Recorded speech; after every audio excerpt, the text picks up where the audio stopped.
북한이 미국을 대하는 태도의 성격. 첫 번째, 최근 북한과 미국 사이에 여러 차례의 공방이 벌어졌습니다.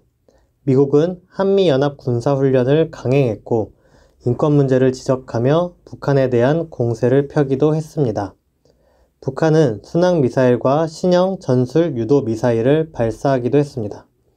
미국은 미사일 발사를 두고 유엔 결의 위반이라고 반발했습니다.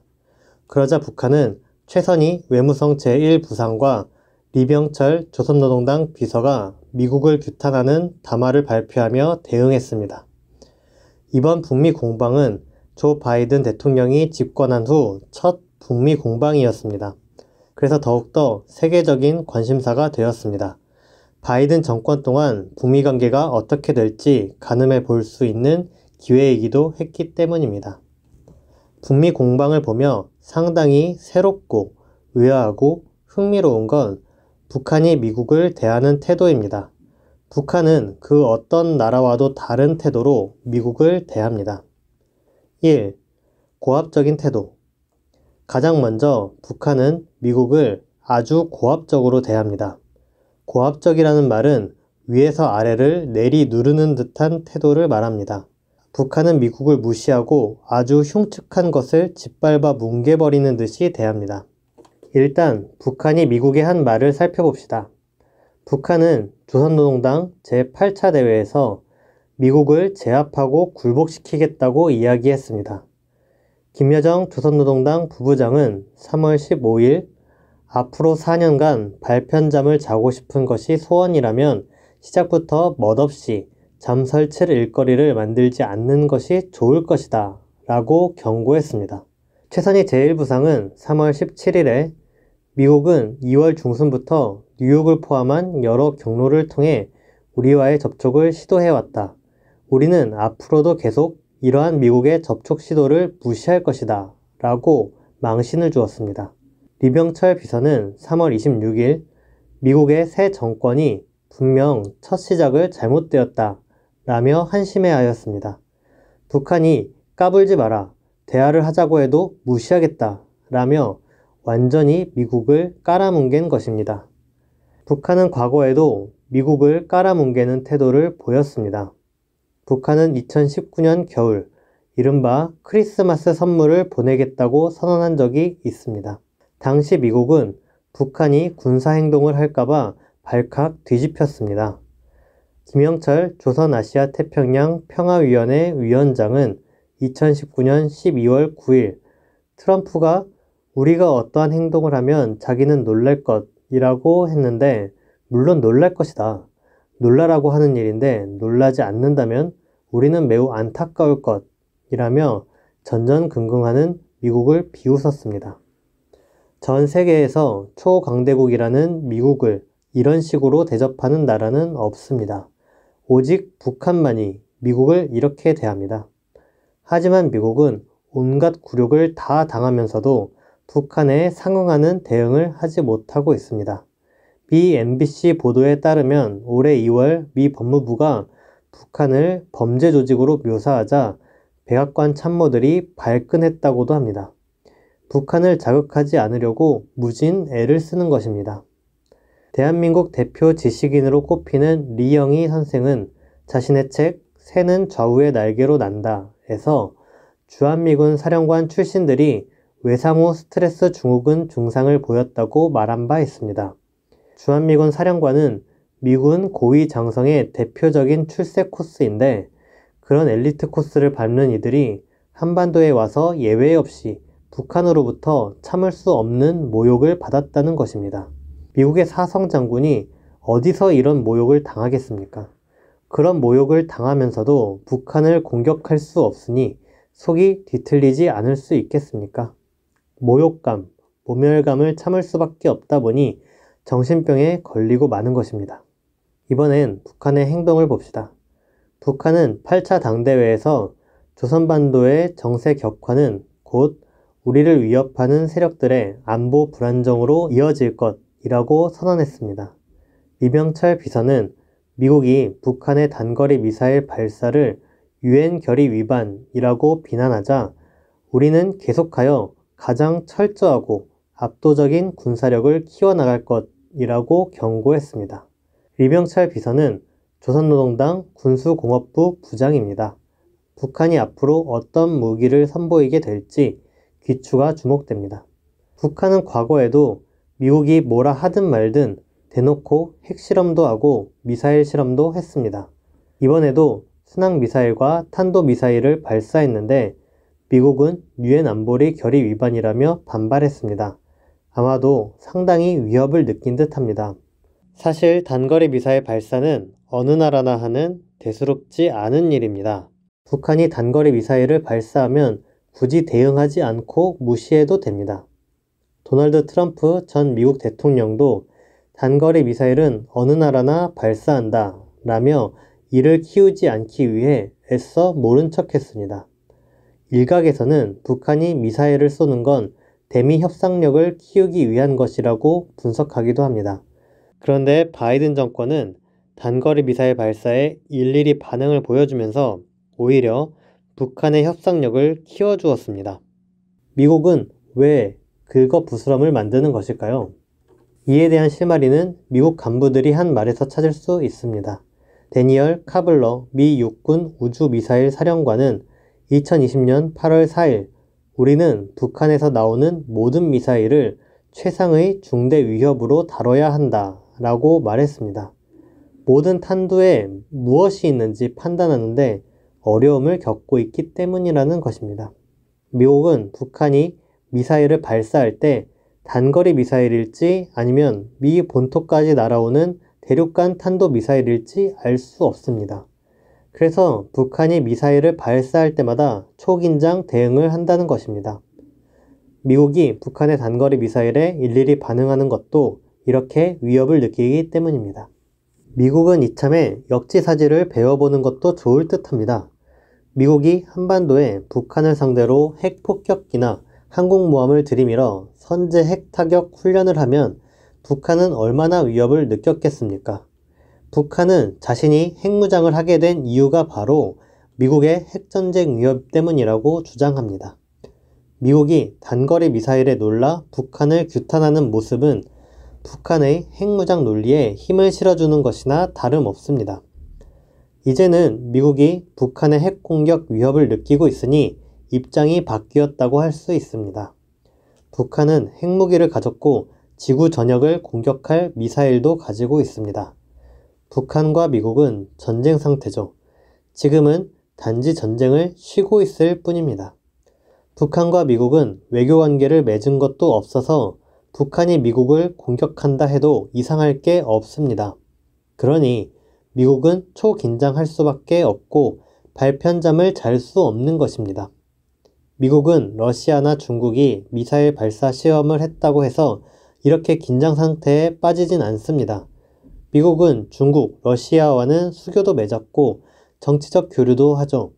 전쟁 상태인 것도 아닙니다.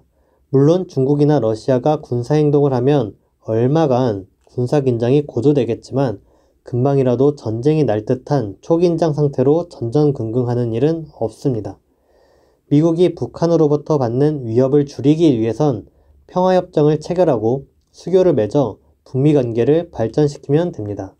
북미 싱가포르 공동성명에서도 새로운 북미 관계를 수립하자고 합의했습니다. 하지만 미국이 북미 관계 정상화를 한사코 거부하고 있습니다. 북한은 미국을 아주 고압적인 태도, 공격적인 행동으로 다루고 미국은 불안과 초긴장 상태에 빠지게 된 건 미국이 자초한 일입니다. 2. 여유작작한 태도. 북한은 미국을 상대로 여유작작한 모습을 보입니다. 3월 8일부터 18일까지 진행된 한미합동 군사훈련은 초미의 관심사였습니다. 북한은 8차 당대회에서 한미연합훈련을 중단하라고 요구했습니다. 한국에선 전국 1347개 단체가 한미연합훈련을 중단하라고 요구했고 국회의원 35명도 한미연합훈련을 연기해야 한다고 촉구했습니다. 그러나 한미연합훈련은 강행됐죠. 한미연합훈련은 북한에 상륙해 평양을 공격하는 내용으로 채워졌습니다. 한반도는 일촉즉발의 상태에 놓인 듯 했습니다. 그런데 한미연합훈련을 코앞에 둔 때에 북한이 뜻밖의 행보를 보였습니다. 3월 4일부터 6일까지 3일에 걸쳐 시, 군, 당 책임비서 강습회를 연 것입니다. 북한은 시군 당 책임비서 강습회에서 자기 시군을 부유하고 문명한 사회주의 낙원으로 변모시키자며 사회주의 건설을 이야기했습니다. 미국의 전쟁훈련에 북한은 건설, 발전으로 대답한 것입니다. 3월 17일과 18일엔 미국의 국무장관과 국방장관이 한국을 방문했습니다. 그 즈음 북한은 평양시 1만 세대 주택건설 착공식을 열었습니다. 김정은 국무위원장은 착공식에서 더욱 아름다워지고 웅장해질 우리 수도의 내일을 위하여 그 속에서 새 문명을 마음껏 창조하고 향유할 우리의 부모 형제들과 자녀들을 위하여 힘차게 투쟁하자고 발언했습니다. 이 착공식에선 상당히 독특한 장면이 펼쳐졌습니다. 김정은 국무위원장이 건설지휘부 깃발을 김정관 국방상에게 전달한 것입니다. 군이 건설 과제를 맡으면 통상 사단쯤 되는 부대가 임무를 맡아 나섭니다.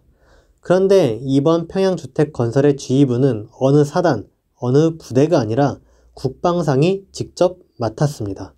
국방상은 우리나라로 치면 국방부 장관입니다. 평양주택 건설을 북한군의 핵심 사업으로 삼는다는 의미입니다. 군대의 기본 사명은 국토를 보위하는 것입니다. 모든 군과 부대는 자기가 책임질 지역과 임무가 촘촘히 짜여 있습니다. 어느 부대를 빼면 공백이 생길 수밖에 없죠. 그래서 경제 건설을 위해서 전 군에서 부대를 차출해 안보 공백을 만든다는 건 말도 안 되는 이야기입니다. 그런데도 북은 전 군에서 군인을 건설에 동원하려 합니다. 이는 어떤 의미일까요? 두 가지로 가정해 볼 수 있습니다. 첫째, 군 작전에서 공백이 생기더라도 건설이 더 시급하기 때문에 어쩔 수 없는 경우입니다. 둘째는 군인들을 대규모로 빼도 군 태세에 지장이 없는 경우입니다.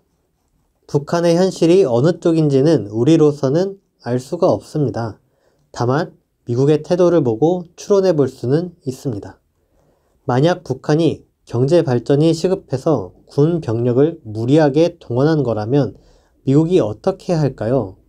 아마도 이 기회를 놓치지 않고 압박을 해서 북한의 계획을 망가뜨리려 들 것입니다.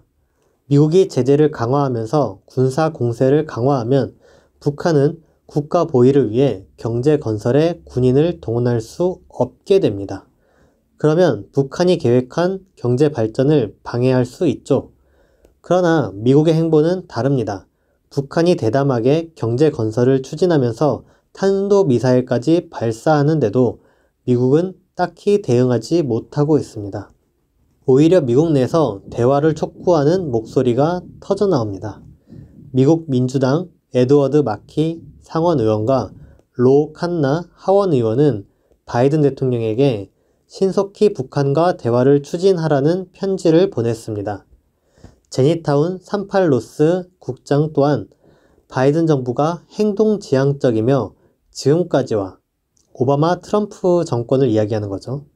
지금까지와 다른 결과를 낼 수 있다는 믿음을 북한에 줄 필요가 있다 라고 주장하기도 했습니다. 실제로 최선희 제1부상은 미국이 대화를 간청했다고 밝히기도 했습니다. 미국은 북한으로부터 위협을 느끼고 있습니다. 바이든 대통령은 3월 25일에 한 첫 기자회견에서 북한이 가장 큰 대외정책 위협이라고 고백했습니다. 로이드 오스틴 미 국방장관 또한 북한이 전례 없는 위협을 주고 있다고 밝혔습니다.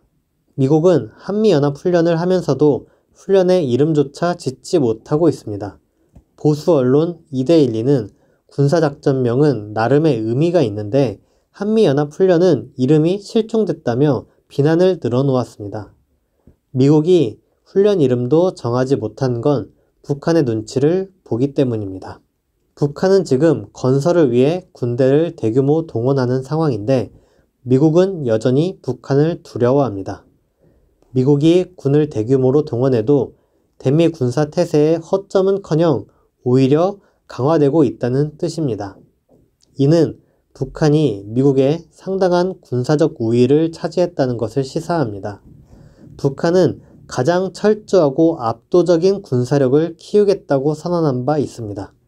가장 철저하고 압도적인 군사력이란 말은 북한이 지금도 군사적 우위에 있으며 앞으로 군사적 우세를 철저하고 압도적으로 벌리겠다는 의미입니다.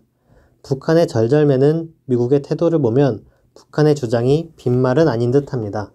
북한은 대규모 군을 경제 건설에 동원해도 미국을 압도할 수 있다는 자신감이 있기 때문에 미국과의 갈등이 증폭되는 와중에도 시군 당비서 대회를 열고 평양시 1만 세대 건설 착공식을 여는 여유만만한 모습을 보일 수 있는 것 같습니다. 3. 갖고 논다. 또한 북한은 미국을 우롱하는 모습을 보입니다. 북한이 미국을 가지고 논 대표적인 사례로 금창리 사건을 들 수 있습니다. 1998년 미국은 인공위성 사진을 제시하며 북한이 평양북도 금창리에 비밀지하 핵시설을 만들고 있다고 주장했습니다. 당시는 북한이 공개적으로 핵무기를 가지고 있지 않을 때입니다. 북한은 금창리에 지하 핵시설이 없다며 의혹을 부인했습니다. 그러자 미국은 북한을 선제 공격하겠다는 위협까지 해가며 금창리를 살펴봐야겠다고 우겼습니다. 4개월 동안의 협상 끝에 북한은 참관료를 내고 참관하는 건 가능하다고 했고 미국은 이를 수용했습니다. 그렇게 미국이 1999년 5월 식량 60만 톤 제공을 약속하고 금창리를 방문했는데 이게 웬일입니까? 금창리엔 아무것도 없었습니다. 미국 참관단은 비싼 값을 내고 텅 빈 동굴만 보고 돌아오게 됐습니다. 미국이 완전히 우롱당한 것입니다. 이 사건은 참으로 시사점이 큽니다. 당시 북한은 고난의 행군을 겪고 있었습니다. 미국은 북한이 이르면 3일이나 3주, 늦어도 3년 안에 붕괴한다는 333 가설을 내돌리고 있었습니다. 미국은 기세등등해서 북한에 공세를 펴고 있던 시기였습니다. 하지만 북한은 미국에 공세적으로 맞섰습니다. 그 결과 북한은 금창리 사건에서도 미국의 승리를 거뒀습니다. 북한은 미국마저 쥐락펴락한다는 걸 보여주며 자기 체제가 강고하다는 것을 과시했습니다. 북한 국민 입장에서는 얼마나 통쾌했겠습니까? 아마도 미국을 이겼다는 긍지가 하늘을 찌를 듯 했을 것입니다. 여기서 문재인 정부 이야기를 하지 않을 수 없습니다. 미국은 3월 25일 북한이 미사일을 발사하자 성명을 발표했습니다. 미국은 이 성명에서 동해를 동해라고 표기했습니다. 그런데 일본이 미국에 항의했고 이에 미국은 동해를 일본해로 고쳐 썼습니다. 피가 거꾸로 솟는 분노할 만한 일이지만 우리 정부는 항의 한번 변변히 못하고 있습니다. 외교부가 기껏 밝힌 입장은 동해와 일본해를 병기하자는 입장을 미국에 전달하겠다는 것입니다. 방위비 분담금 협상도 비슷합니다. 정부는 방위비 분담금 13.9% 인상을 합의했는데 정말 굴욕적인 협상입니다. 한미는 앞으로 한국의 국방비 인상률에 맞추어 방위비 분담금도 인상하기로 했습니다. 문재인 정부는 국방비를 매년 6%에서 7% 정도씩 인상하고 있습니다. 따져보면 문재인 정부가 이렇게 국방비를 대폭 인상한 이유는 전작권을 환수하겠다면서 미국 무기를 사들이고 있기 때문입니다. 주한미군 의존도를 낮춰 자주국방을 실현하겠다는 것인데 오히려 이 국방비가 주한미군 지원금을 높이는 근거로 사용됐습니다. 국방비 인상률이 큰 이유도 미국 무기를 사주고 있기 때문인데 이것 때문에 주한미군 지원금도 대폭 인상해줘야 한다니 참으로 어처구니 없는 일입니다. 이중으로 부담을 떠안는 꼴이죠. 그런데도 문재인 정부는 합리적이고 공평한 협상을 이뤘다고 자평합니다. 문재인 정부의 이런 태도는 미국의 횡포에 맞서 들고 일어난 촛불 민심에 모욕감과 민족적 열등감을 심어주는 행태입니다. 만약 문재인 정부가 방위비 분담금은 1% 이상 인상할 수 없다. 우리가 미국 무기까지 사주는데 방위비 분담금까지 인상하는 건 절대로 안 된다. 일본도 1% 정도로 방위비 분담금을 인상했다. 우리는 주한미군의 토지나 수도, 전기도 모두 대주고 있다. 소파 협정을 봐도 원래 주둔비는 미국이 부담하는 것이다. 우리는 필요하면 방위비 분담금을 깎아야 한다고 생각한다. 라면서 입장을 관철했으면 우리 국민이 어떻게 느꼈겠습니까? 국익 외교를 실현했다며 적극 지지하고 긍지 높게 여겼을 것입니다. 이걸 비교해보면 북한은 고난의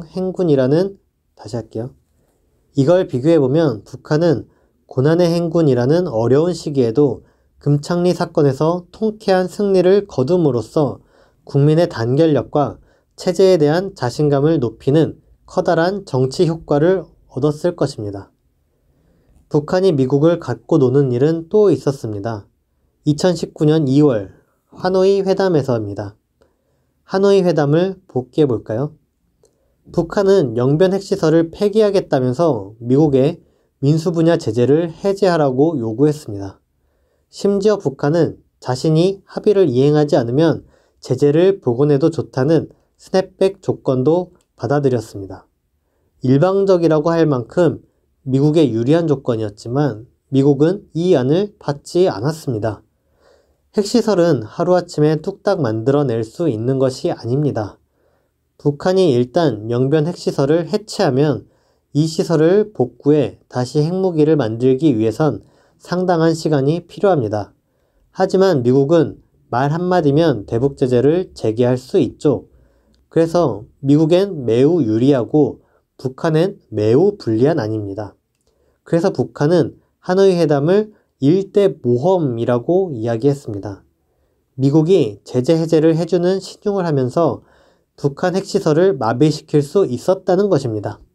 일각에서는 북한이 하노이에서 한 제안을 보고 그만큼 제재 완화가 시급하다는 식으로 분석하기도 했습니다. 그러나 북한이 정말 영변 핵시설을 내줄 만큼 제재 완화가 절실했다면 하노이 회담 이후에도 같은 제안을 재차 내밀 수도 있겠죠. 하지만 북한은 하노이 제안을 다시는 내밀지 않았습니다. 북한은 미국이 하노이 제안을 받지 않아 천만다행이라고 여기는 듯한 태도입니다. 이런 정황을 보면 북한은 하노이 회담에서 미국을 가지고 논 것이 아닌가 싶습니다. 북한이 하노이에서 뭔가 미국의 작전을 폈던 것이 아닐까요? 작전을 편 것이라면 북한이 하노이 회담에서 얻은 것은 대체 무엇일까요? 미국은 당시 북한이 핵을 보유한 게 잘못이라며 비핵화를 해야 한다고 요구했습니다. 국제사회에서 이런 비핵화 논리에 동조하는 나라들도 적지 않았을 것입니다. 그런데 하노이 회담은 국제사회에 파장을 일으켰습니다. 북한은 모험이라고 할 만큼 파격적인 제안을 했는데 미국이 걷어차 버렸다. 북한이 비핵화를 하려 해도 미국이 말도 안 되는 억지를 부리는 바람에 비핵화가 물 건너갔다. 비핵화를 가로막는 건 미국이다. 라는 여론이 설득력을 얻게 된 것입니다. 그렇다면 북한은 대체 무슨 작전을 편 것일까요? 미국은 하노이 회담을 결렬시키면서 영변 플러스 알파를 요구했습니다. 대북 제재를 완화하기 위해서는 영변 핵시설뿐만 아니라 숨겨진 핵시설까지 추가로 해체해야 한다는 것입니다. 트럼프는 하노이 회담 후 기자회견에서 나오지 않은 것 중에 우리가 발견한 다른 것들이 있다. 사람들이 몰랐던 것들이라고 말했습니다. 북한이 영변 외에 비밀 핵시설을 더 가지고 있다는 것입니다. 그러면서 트럼프는 우리가 알았다는 것에 대해 그들이 놀랐다고 생각한다. 라고 의기양양해 했습니다. 트럼프 대통령은 북한의 제안을 받아들이지 않은 걸 대단한 성과인 것처럼 말했습니다. 그런데 트럼프가 들었다는 그 정보는 북한에서 일부러 흘렸을 가능성이 있습니다. 생각해보면 하노이 회담 이후 미국에서 그 누구도 영변 외에 핵시설이 있다는 이야기를 꺼내지 않고 있습니다. 북미 회담이 깨진 결정적 이유인데도 아무도 주목하지 않는 것입니다. 북한이 역정보를 흘린 것이라면 그 이유는 미국이 하노이 제안을 거부하게끔 만들기 위해서일 것입니다. 하노이 회담 당시 북한 통역관이 상당히 주목받았던 일이 있습니다. 싱가포르 회담 통역관은 김주성이라는 남성이었는데 하노이 회담에서는 신혜영이라는 여성 통역관으로 교체되었다는 사실이 크게 보도된 것입니다. 북한 최고 지도자와 관련된 일은 뭐든지 화제가 되곤 하지만 북한 최고 지도자의 통역이 누구인지는 그다지 관심사가 아니었습니다. 상당히 특별한 경우가 아니면 통역사가 누구인지는 별로 중요하지 않습니다. 통역사를 주목하게 된 것은 아마도 미국이 북한 통역사로부터 어떤 정보를 들었기 때문인 듯 합니다. 북한이 통역사를 통해 숨겨진 비밀 핵시설이 있다는 역정보를 흘린 것이 아닌가 싶습니다. 그리고 북한은 통역사가 제공해선 안 될 정보를 흘린 것처럼 책임을 물어 통역사를 교체하는 연극을 했을 수 있습니다. 미국은 그 모습을 보고 통역사에게서 들은 정보가 사실이라고 믿게 되었습니다. 존 볼턴 전 백악관 국가안보보좌관이 밝힌 바에 따르면 김정은 위원장은 트럼프에게 정치인은 배우와 같다 라고 말한 적이 있다고 합니다. 김정은 위원장이 트럼프에게 자신을 어떻게 생각하느냐고 묻자 트럼프가 진심으로 정말 현명하고 매우 비밀스럽고 훌륭한 인품을 지닌 굉장히 좋은 사람이라 생각한다 라고 대답했다고 합니다. 여기서 김정은 위원장이 트럼프의 답변을 듣더니 정치인들은 배우와 같다 라고 이야기했다는 것입니다. 하노이 회담을 봐도 정치인들은 배우와 같다 라는 김정은 위원장의 말은 참 의미심장하게 들립니다.